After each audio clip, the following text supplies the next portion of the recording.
قدرت اللہ شہاب کے افسانے پڑھتے وقت ہم خود کو محسوس نہیں کرتے، بلکہ اس کے بیان کا طرز ہم پر کچھ ایسا سحر طاری کر دیتا ہے کہ ہم کو ذہنی طور پر ہی نہیں، صریحاً مادی طور پر ایسا محسوس ہوتا ہے کہ شہاب ہمارے گلے میں باہیں ڈالے ہمیں اپنی دنیا میں لیے پھر رہا ہے، وہی دنیا جہاں تلاش ہے، جہاں بے بس و مجبور روح انسانی چیخ چیخ کر کہہ رہی ہے کیا مجھے سچی محبت کبھی نہ مل سکے گی، جہاں سب کا مالک بنگال کی گنگناتی ہوئی وادیوں میں بھوک کی کھیتیاں اگاتا ہے، اور جہاں ریناپوس مالک کے سامنے بل کھا کھا کر ناچتی اور اہل ہوس کی ہوس صرف اس لیے بھڑکاتی ہے کہ اس کو بھوک کی موت کے چنگل سے ہوس کے سیاہ دامن میں پناہ مل سکے۔ یہ دنیا ہمیں جل ترنگ، سٹینوگرافر، غریب خانہ، ایک رات کی بات، ماما اور دو رنگا کے محوروں پر گھومتی سینما کے سکرین کی طرح ہمارے سامنے آتی ہے۔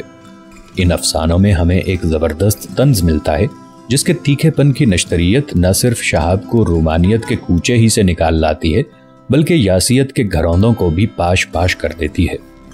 شہاب کے یہاں نمایاں شخصی انفرادیت ہے، لیکن وہ انفرادیت نہیں جو عام انفرادیت پسند ادبا کے یہاں پائی جاتی ہے۔ وہ گھٹن اور تلخی اور ابہام جو ان افسانہ نگاروں کا ترہ امتیاز ہے، شہاب کے یہاں بالکل نہیں ہے، اور سماجی احساس سے ہٹ کر چلنے کی روش کا کہیں پر پتہ نہیں ہے۔ شہاب کے افسانے سماج کے لوگوں کے ساتھ رہ کر اور اپنے مسائل کو ان کے مسائل کے ساتھ ہی ٹکرا کر لکھے گئے ہیں۔ ان میں چلتا پھرتا اصلی انسان ہی ملتا ہے۔ ان کے کردار خوابوں کی مخلوق نہیں بلکہ وہ ایک طبقے کی نمائندگی کرتے ہیں، وہ طبقہ جو داخلی طور پر خوش نہیں ہے، جس کے سفید لباس کے نیچے بھی زخموں سے چور بدن ڈھکا ہوا ہے، جہاں کوڑ کے بڑے گھناؤنے داغ ہماری آنکھوں کو بند کر لینے پر مجبور کرتے ہیں، جہاں کوٹوں کے نیچے بھوکے پیٹ پناہ لیے ہوئے ہیں، جہاں دور نگاہی کی روحانی اور جسمانی برس کے دھبے داخلی اور خارجی تعفن سے شامہ و باسرہ پر ضرب کرتے ہیں،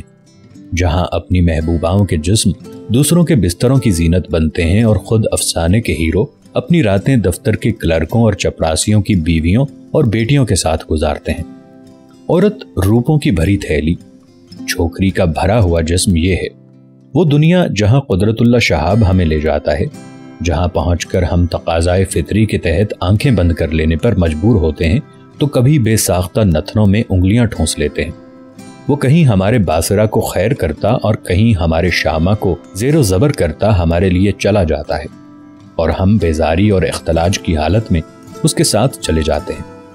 یہ وہ دنیا ہے جسے دیکھ کر ہماری رگ رگ میں کراہت، نفرت اور بیزاری کا شدید احساس ابھرتا ہے۔ یہ وہ دنیا ہے جہاں کی شرح میں سور کے گوشت سے لے کر چیل کے انڈے تک ہر چیز حلال ہے۔ قدرت اللہ شہاب ہمیں رنگ محل در رنگ محل، شیش محل در شیش محل لیے نہیں پھرتا۔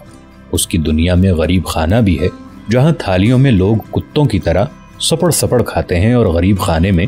ہمیں مینڈک کی طرح رینگتی ہوئی بوڑھی عورتیں، راشا برندام بوڑھے، پھولے ہوئے پیٹ، گڑگڑاتے ہوئے بچے، گھگیاتے ہوئے ہڈیوں کے ڈھانچے اور وہ نوخیز لڑکیاں جن کو پیٹ کی بھوک مٹانے کے لیے جنسی بھوک مٹانا پڑتی ہے، ملتی ہیں۔ غریب خانہ وہ جگہ ہے جہاں بڑے میاں سے لے کر سقا اور مہتر تک ہر نوجوان لڑکی اپنا حق سمجھتے ہیں، اور جب الہڑ دوشیزہ اپنی دنیا سے بھاگ کر شہاب کی دنیا والے غریب خانے میں پناہ لینا چاہتی ہے تو سہارے کی ہر ڈوری کے دوسرے سرے پر ایک ننگا سا وحشی حیوان کھڑا ہوتا ہے۔ اس دنیا کی کامنی کوشل جب اپنے ٹھاکر کے پنجے سے نکل کر بھاگتی ہے اور یہاں آ کر پناہ لینا چاہتی ہے تو بقول شہاب وہ کسی چیز سے ٹکراتی ہے اور منہ کے بل گر پڑتی ہے، اور شہاب نہایت خلوص کے ساتھ شروع سے آخر تک گلے میں بازو حمائل کیے، کہیں انگلی کے اور کہیں ابروہی کے اشارے سے اور کہیں ابروہی کے اشارے سے اور کہیں کہیں نہایت آہستہ سے کانا پھوسی کر کے ہر چیز دکھاتا جاتا ہے، اور نہایت سلامت روی کی چال سب کچھ بتاتا چلا جاتا ہے۔ آؤ یہ دیکھو، یہ میری دنیا، کوڑوں کے انبار والی دنیا، سماجی بھوکوں، سیاسی بھوکوں، اقتصادی بھوکوں والی دنیا، جنسی بھوکوں اور شکمی بھوکوں والی دنیا، نہایت معمولی سی بات کی طرح بغیر مسکرائے غضب کی ڈھٹائی سے، بغیر پیشانی پر ایک ادنا سی بھی چین لائے ہوئے، بلا کی ستم ظریفی کے ساتھ ناظر کے حلق پر کنین کی تہ پر تہ چڑھاتا بڑے انداز میں چلا جاتا ہے۔ میں نے جب شہاب کے یہ افسانے پڑھے تو مجھے ایسے معلوم ہوا کہ یہ افسانہ نگار زبردست لاشعوری طور پر جرت اور خداداد بے باکی کا حامل ہے اور اپنی انگلیوں میں داؤدی معجزہ لے کر آیا ہے جو لوہے کو موم کی طرح گوندر کر اپنی مرضی کے مطابق زنجیر تشکیل کر دیتا ہے، اس لیے کہ اس نے اپنے لیے جو موضوع انتخاب کیا ہے اس میں حسن و رانائی کے بجائے کوڑ کے بدنما داغ ہیں۔ روحانی جزام اور جسمانی جزام کی بہتی ہوئی پیپ جس پر مکھیوں کے چھتے بھن بناتے ہیں، افلاس کی سیاہیوں کے بادل منڈلاتے ہیں اور گناہوں کی تاریکیوں کی اندھیریاں پڑی ہوئی ہیں،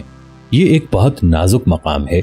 اور جب ایک افسانہ نگار ان چیزوں کو اپنے یہاں جگہ دیتا ہے اسے بہت چاق و چوبند ہو کر اور اپنی صلاحیتوں کو بھرپور کام میں لا کر افسانہ لکھنا پڑتا ہے،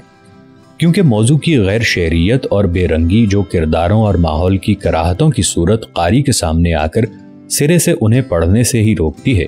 چہ جائے کہ دلچسپی کے ساتھ مطالعہ کرے، اور میں بھی شہاب کے افسانے ہرگز نہ پڑھتا اگر ان میں بے پناہ خلوص اور سٹائل میں اس غضب کی جان نہ ہوتی۔